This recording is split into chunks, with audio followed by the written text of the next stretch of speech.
My capstone project is entitled Yes You Can, Promoting and Facilitating Breastfeeding, and that's by me, Hillary Telegan.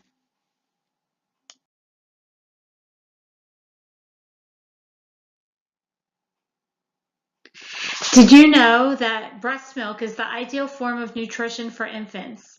Breastfeeding promotes maternal-infant bonding, and breastfeeding confers a multitude of health benefits upon the infant and the mother.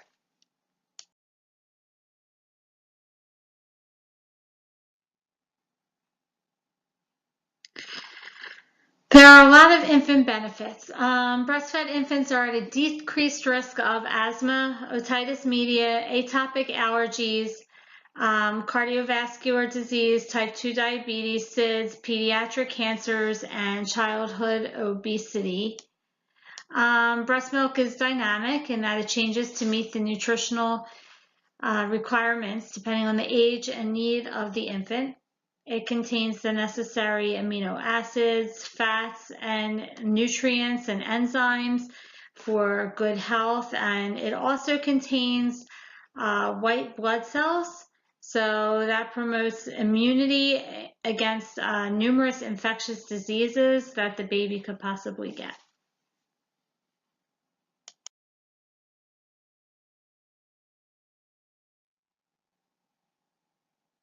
All right.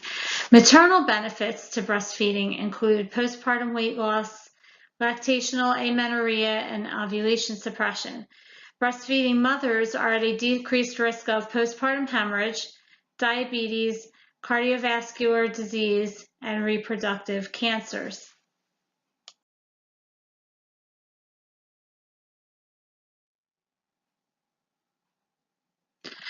Breastfeeding is not only just understood through research and evidence that it is the best form of nutrition for a newborn, it is also promoted and supported by various organizations and institutions, including Healthy People 2020, the Institute of Medicine, the Surgeon General, the American Academy of Pediatrics, and the Centers for Disease Control. Also, which I don't have on here, it is supported and recommended by the World Health Organization. The World Health Organization recommends exclusive breastfeeding for the first 6 months of an infant's life. So the goal of these organizations, the recommendations, is to reduce the proportion of breastfed newborns who receive formula supplementation. The World Health Organization is very big on that. Hospitals and healthcare providers should use maternity care practices that empower new mothers to breastfeed. They should work to promote exclusive breastfeeding for the first 6 months. This is the basis for many hospital initiatives that are out there now to improve maternity care and increase breastfeeding rates for postpartum moms.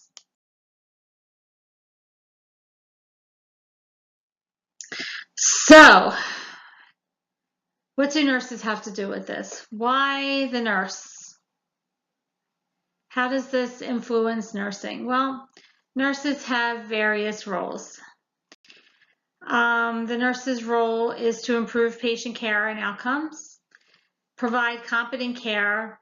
They spend the most time with their patients, and one nursing role is that of educator. So the research shows that mothers that feel rushed by providers are less likely to express concerns and ask questions freely regarding breastfeeding. So I already mentioned that nurses spend the most time with the patients, and lack of availability of lactation consultants to fully meet demand for services is also an issue. So there's this gap that needs to be filled with patient teaching. And nurses are the largest group of healthcare providers able to provide breastfeeding education. They can use evidence-based research and information to enhance their practice and to improve patient outcomes.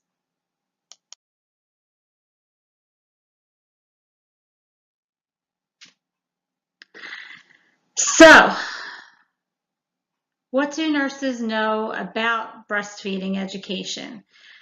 There's definitely a gap in breastfeeding knowledge. This is due in part to the fact that it is not included as a standard part of nursing school curricula. Upon graduation, new nurses lack the breastfeeding knowledge, attitudes, and skills necessary to adequately assist patients. Another problem is that some nurses do have personal experience with breastfeeding and some do not. Some nurses view breastfeeding positively and some do not. To remedy this and all of these differences and lack of education, many facilities are providing in-service programs to nursing staff so that they can provide competent care to postpartum mothers and infants regarding breastfeeding.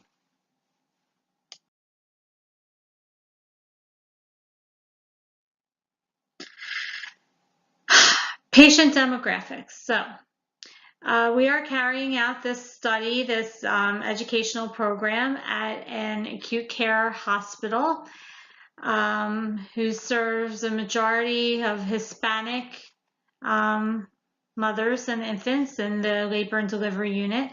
There is also a large number of African American mothers. Many of the patients are from a low socioeconomic level. A lot of them or their partners are seasonal workers, and many come in with illicit drug use or cigarette smoking. So those issues need to be addressed as well. Minority group status and low socioeconomic level often go hand in hand. Many have some type of Medicaid insurance and are more likely to utilize services such as WIC. Since the inception of the Affordable Care Act that made insurance more available to more people who were unable to access insurance in the past, Medicaid insurance has become more prevalent and affordable, different plans. And usually if you are of a low income, you qualify for WIC. So you can get free food for your baby. WIC is one of the largest purchasers of infant formula in the United States and is often given to WIC benefit recipients for free or at reduced rates. So even though WIC does promote breastfeeding, they're kind of defeating the effort because they are giving out free formula. So this is causing reduced breastfeeding rates. Reduced breastfeeding rates are also related to culture. In some cultures, it's not acceptable to breastfeed, or the woman defers to her partner or other men in the family regarding breastfeeding and whether they should or not. So that is a major factor as well.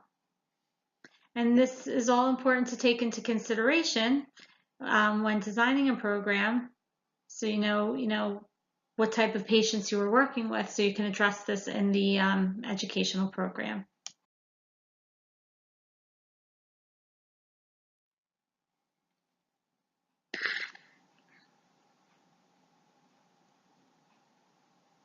So, who are the stakeholders?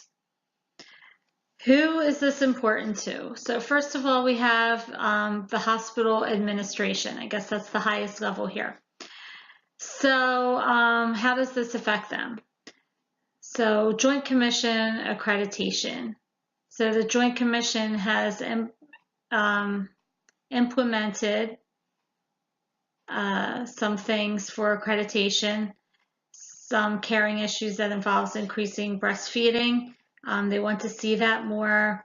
They want to see the promotion of breastfeeding, an increase in the initiation of breastfeeding and the continuation of breastfeeding. It also, a program like this helps towards baby-friendly designation if the hospital wants to go in that direction. Part of the 10 steps to successful breastfeeding, which need to be followed in order to become a baby-friendly designated hospital, One of those steps involves in-servicing and education of the staff on breastfeeding. Breastfeeding improves health outcomes, as we have already discussed in the beginning of this presentation. It also decreases cost because research shows that infants who are breastfed are healthier.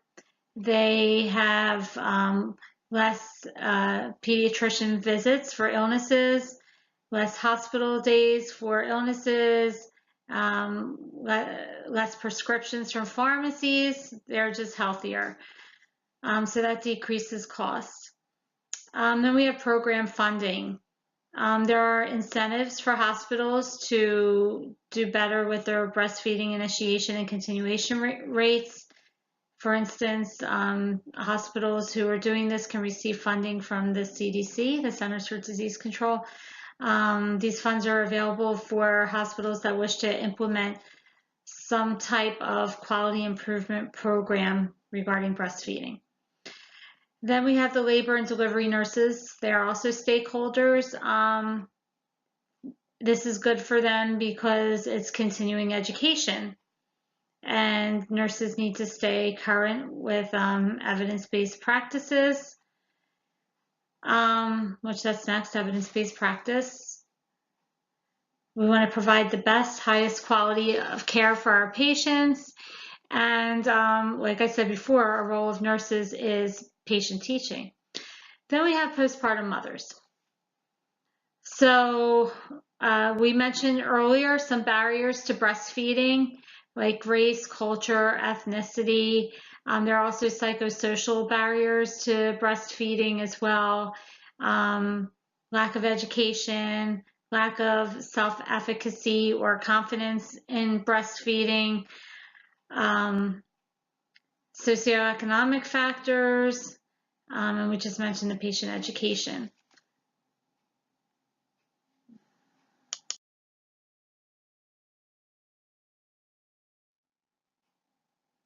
So what is the theoretical framework for this project?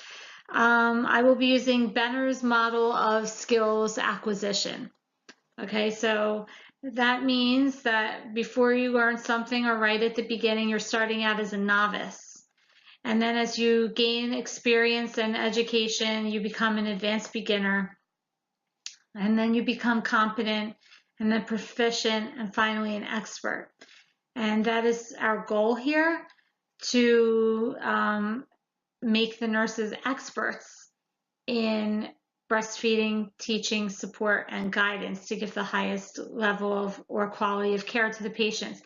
Quality of patient care increases as the nurse becomes more of an expert. Expert level can be reached through experiential learning, whereby the learner develops competencies, skills acquisition, clinical knowledge, and practical knowledge. The Benner model has been used extensively as rationale for career development and continuing education in nursing. So that's why I chose this model.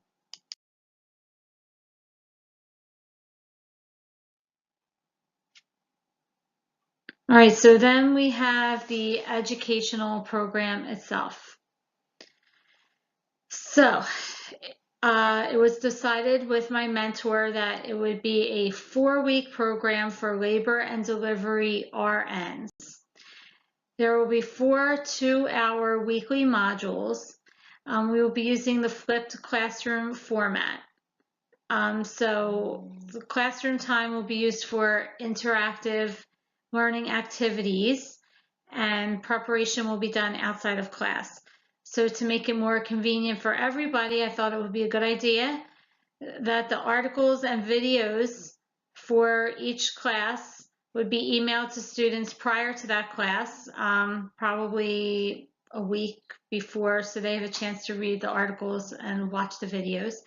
And in class, we will be using different methods of interaction to review and discuss what was in the articles and videos. And so logistics is a little bit of a problem here. So the plan was to schedule these classes at change of shift to increase attendance And so the nurses won't be taken away from their job activities, and so it won't be a hardship for them to come in on their days off at odd times and things like that. So that was our idea initially.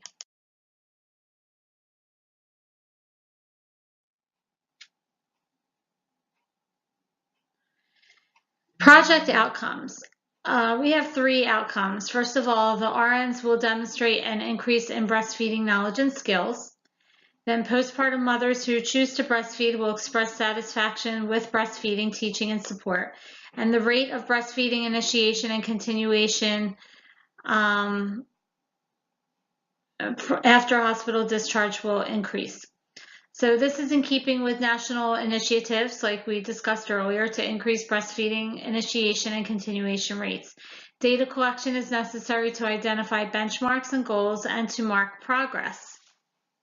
This will be like really helpful for Joint Commission accreditation and for their plans anyway to gather data from hospitals in the United States on breastfeeding rates. So this is a very good way of doing that, and I think it would help towards accreditation to show that the hospital is gathering this data so that they can analyze it and make a difference.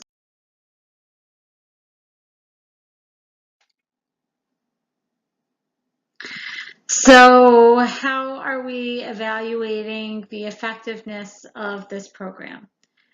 Well, first of all, we have a pre-test and a post-test. So I have created a 20-question multiple choice test from a test blueprint using Bloom's taxonomy and different levels of cognition. And it's based on the content of the course. So the pre-test and the post-test contain the exact same multiple choice questions. And the plan is to just change the order of the questions for both of the tests. So the outcome for this would be that the post-test scores will show at least a 50% improvement from the pre-test scores. In phase 2, this is further down the line, patients who have been taught by nurses who have successfully completed the educational program will fill out a patient satisfaction survey. How satisfied were they with the teaching support and guidance that they received? Did they feel like the nurses spent adequate time with them? Were their questions answered? Are they more at ease with the physiology and mechanics of breastfeeding? Did the nurse assess their level of understanding and any other factors going on with them that may influence their ability to breastfeed, and so on and so forth? And then upon discharge, there will be follow-up phone calls after discharge at 3 and 6 months postpartum to determine the rate of breastfeeding continuation. So postpartum mothers who breastfeed will express satisfaction with breastfeeding, teaching, and support. Like I mentioned, that's the plan and the outcome we hope for from the surveys. And there will be an increase in breastfeeding initiation and continuation rates as reported by discharged patients via follow-up phone calls at 3 and 6 months postpartum. So that is what we are expecting the outcome to be from this educational program.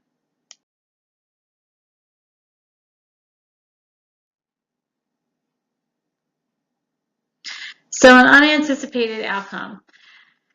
The capstone course is a 15-week course. It took me longer than I thought it would to develop a course outline, objectives, multiple choice questions, locate supplemental materials. I did revise my course outline a couple times on the advice of my mentor.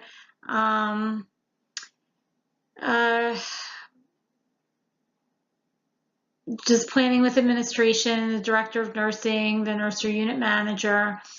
So approval and planning for a 4-week program exceeding the time of the capstone course, that was an issue because we would have to seriously organize this within the department, set up times, set up dates, do this for 4 weeks, then the phase 2, then give the post-test, evaluate the post-test scores and compare them to the pre-test scores. Phase 2 evaluation, data will need to be gathered over a longer period of time. We would have to have a significant number of patients complete the satisfaction survey, be discharged from the hospital. This would take a considerable amount of time.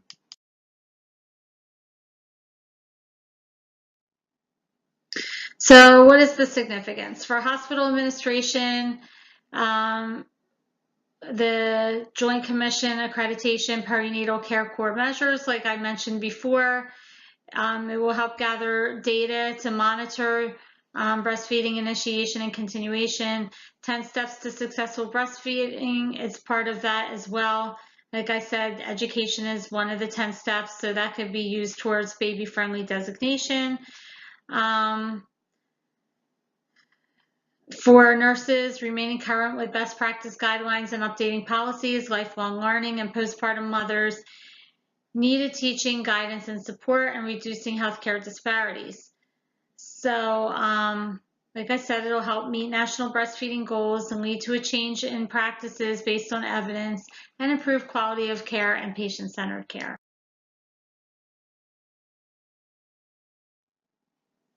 What is the significance beyond the current application to the profession of nursing?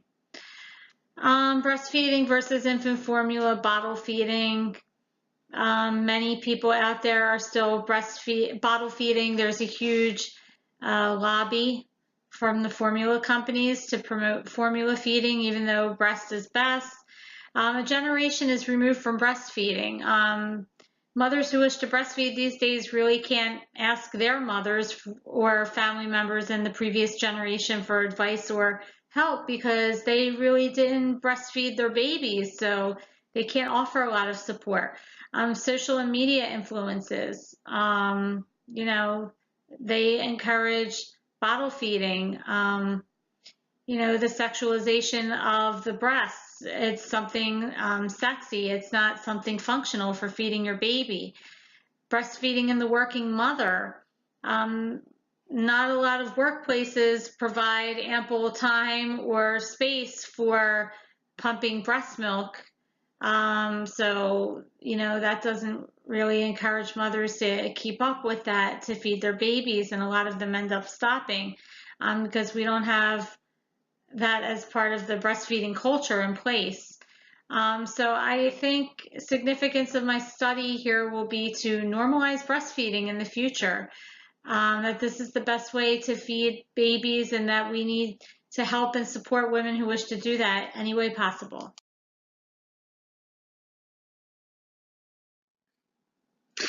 This project is significant to nursing as it supports excellence in practice. It improves care for marginalized populations and promotes wellness. It breaks down barriers and promotes cultural sensitivity. I have taken on the role of leader and patient advocate in identifying a need and developing this project to meet that need. As part of the interprofessional team, I worked with hospital administration to meet national guidelines and recommendations, labor and delivery nurses, and my mentor to develop this program.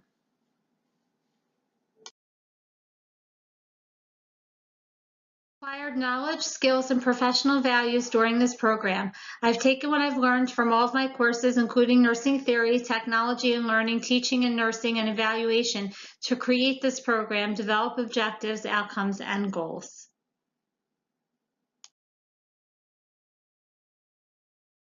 I've synthesized all of this to complete my capstone project. In doing so, I have contributed to nursing knowledge and became an expert in my topic of study.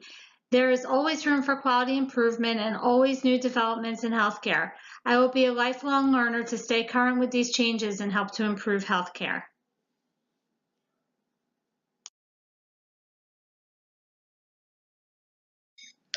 Thank you for watching this presentation. I hope you enjoyed it.